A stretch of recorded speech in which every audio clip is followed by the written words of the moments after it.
Hi, how's it going, guys? We're here talking Penn State football after a really tough loss to Maryland. It's really disappointing. I mean, I can't believe they lost how they did. I mean, I'm surprised they even lost, but for them to lose in dominant fashion at home against Maryland is stunning. I mean, it just really it's shows how far this program has gone just in the last year. Um, I mean, this is unbelievable stuff. It's awful. It's ridiculous. This can't be happening. I mean, to be honest with you, I didn't even watch most of the game after Raheem Jarrett scored that second touchdown to make it 14-0 Maryland. I just stopped watching. I checked in scoring updates and on Twitter and everything, but I never watched another play the rest of the game. And it's just it's very disappointing. I mean, I once we started 0-2, I was thinking, okay, fine. We went up against two really good teams, and we lost both of them. But we didn't even necessarily get blown out by either one of them. We should have beaten Indiana. We only lost by 13 to Ohio State. Now I'm just wondering if we're even going to win a game this year. This is absolutely disgraceful, and I think we need to seriously start talking about firing James Franklin. And even after the Ohio State loss, or even after the Indiana loss, I was questioning whether Franklin should be around or not. Um, but I think it's time for more people to start seriously considering it because he's not just a good recruiter anymore. Like he's not getting it done in all facets of coaching now. He's not getting it done. We just lost out on Derek Davis.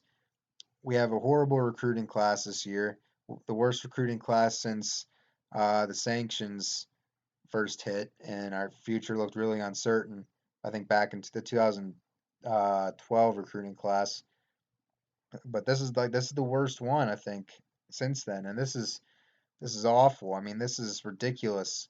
We're gonna be um, in a spot now the rest of the season where I feel like we're just going to be hoping to win a game. And the thing is, it's like if you can't even beat Maryland, if you get dominated by Maryland at home, I'm not exactly sure if you're going to win a game the rest of the season. I'm not sure. Maryland got humiliated by Northwestern. They lost by 40 to Northwestern. I mean, this is ridiculous. Clifford doesn't look nearly as good as he did last year. A lot of people were hoping he'd take a step forward. He's taking a step back. He isn't even the same guy as he was last year. He looks even worse as far as just being lost on the field and not knowing what he's doing and trying to force things. He looks even worse. Um, the O line is disappointing. When we thought this O line was going to be really good this year, it's not even that like it's okay maybe, but it's not that good. We can't really get a running game going.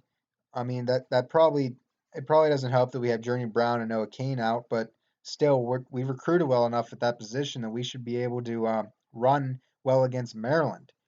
Um, and then on the defensive side of the ball, we have a lot of talent on that side of the ball. Okay, we recruited well. We have good players and like four stars in the secondary all over the place. Four to five stars at linebacker. Um, two stud DNs that are going to the NFL next year in Shaka Toney and Jason Owe, and then solid D tackles. Yet we can't freaking stop Maryland. I don't get it. I really don't get it. Um, it's absolutely just frustrating because you know how well this team has recruited the last couple of years, and even without Micah Parsons, Journey Brown, and Noah Kane, you know this team is better than this. It is, and I don't even care. I don't want to hear about offensive coordinator came in and they like it's the coaching turnover is one thing. When you're up against good teams, coaching turnover is an excuse in a way because at least you're going up against teams that haven't had coaching turnover and have talent themselves. In this case, this is the third game of the season. You're going up against a team that is severely inferior when it comes to talent and recruiting, and you have you just got dominated on your home field by them. This is ridiculous. Like I said, I think we need to seriously question James Franklin. I mean, listen, it's he hasn't been getting it done in recruiting. 2022 class looks good, but we'll see how long that lasts. I mean, the way this program looks now, I wouldn't be surprised to see decommitments. I wouldn't be surprised. I mean, even in a good year, even say we were doing well, when you have this much time between commitments and cycle between your signing day and when people commit, um, you're going to see decommitments. I wouldn't be surprised at all if we lose some guys in the next year or two. I mean, it's just it's absolutely frustrating, and he hasn't been getting the job done in recruiting. On field, he's always been a liability when it comes to in game recruiting, or not in game recruiting, in game you know decision making and scheme, and he's not getting the job done. You can only go so far when you bring up the argument, oh, look what he's done for the program. Yes, look what he's done for the program. He did a good job making us competitive again and nationally relevant. But since he's done that, it's just been constant disappointment and failure in games that could have taken us to the next level.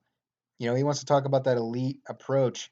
We were good and we became great, but that's what we're stuck at. We were stuck as a top 10 team, and now we're even taking a step back. This is the year that we were hoping we might be able to take a step forward. No, we're taking a step back. This is not acceptable. This is not good. The way Ohio State's recruiting in 2021, they're going to be set for the future. They're going to recruit well over the next few years. And let's say we have a great 2022 class.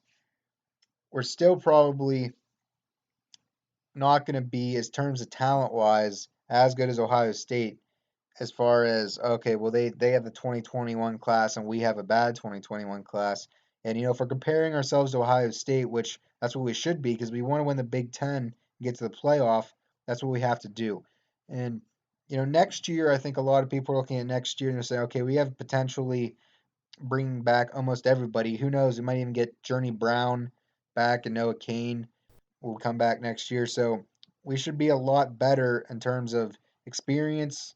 The coaching should have a full year under their belt. So I am optimistic in that sense. But we need to improve exponentially for that to happen. This year's obviously a bust when it comes to um, any type of furthering the program forward.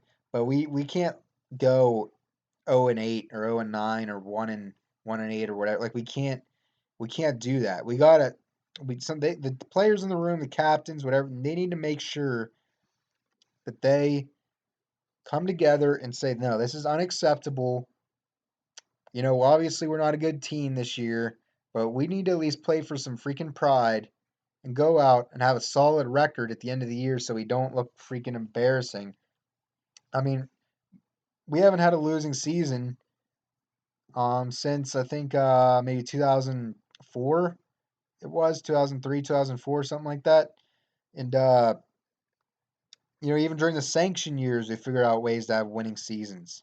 We went every year of the sanctions. We went with a winning record, and I mean, look at this. This is awful. This is unacceptable. And quite frankly, I can't take it because I mean, this is the type of crap we expected 6 or 7 years ago from this program. And we got a little bit better than that. We still weren't obviously competitive nationally, but we were still a solid team, and we're not even that right now. We're we're pathetic. I mean, we're not even a solid team. We're one of the worst teams in the Big Ten. You can make an argument we're the worst team in the Big Ten. I think we're the only team in the Big Ten maybe without a win. I mean, we were supposed to be the second best team. I think most people just kind of put us in that category of second best behind Ohio State, and who knows, maybe they can beat Ohio State. Now we're like, are they the worst team in the Big Ten? And I think we very well might be the worst team in the Big Ten. I mean, that's hard to believe. I haven't thought of ourselves as the worst team in the Big Ten, for a long, long time. I mean, this is unbelievable. I can't even think that I don't think anybody thought this kind of stuff would be happening right now. Um, I think, a lot of people bring up the argument that, okay, well, if you fire Franklin, who are you going to bring in? Okay, well, I don't know who they would bring in, but I do know one thing is that it can't get any worse than what I'm seeing right now. Okay. It can't get any worse than what I'm seeing right now. So if they bring somebody in, at least make him a competent in-game coach who can at least recruit on a decent level. He doesn't have to recruit in the top 5, top 10 every year, but at least get him in the top 15 or 20. And maybe if we can do well in game, like I said, we have a lot of people coming back for 2021. If we can get a new coach in there, which I know we won't be, because Sandy Barber loves James Franklin, and she'll make excuses for him. She'll say, "Oh, well, COVID year." That doesn't matter. You can go 0-9 this year, get blown out every single game the rest of the year. He won't get fired because it's COVID, and she'll make some excuses for Franklin. I don't care. This team should be at least 1-2 right now, and it's unacceptable. It's ridiculous. Franklin knows it. I mean, he knows it. You can see it in his eyes. He's not even getting mad because he understands the situation, just how bad it is. And I don't even think the players really care, to be honest with you. I think they care to a point, but I don't think they are really taking it personally. I think they're just thinking of it as a bust year, and they're just going to go out and try and just get some stats or whatever. I'm not sure. Maybe put film on for the NFL. I think they're playing for themselves. They don't care about winning necessarily anymore. And I think that's a sign of what Franklin's program has become right at this point. And it's just absolutely disappointing. Like I said, I didn't even watch most of the game. I couldn't bring myself to watch most of the game because I mean it just shows the difference between last year or the last few years to this year. Winning 59-0 against Maryland. We haven't given up a touchdown to Maryland before this game since 2016. We've had 4 straight blowout wins against Maryland by 24 or more. And when we just get out and get dominated, I mean, this is just like I said, this is unacceptable. Um, I'll be talking more about the state of this program here, maybe this week. I don't know, or I don't know. I might give you a Nebraska preview, but I'm just frustrated. This is disappointing. I mean, I can't believe that we waited and went through so much worry and whether the Big Ten's going to play or not, or over this. I mean, quite frankly, part of me wishes the Big Ten never played because at least we would be still respected as a top 10 team in the country.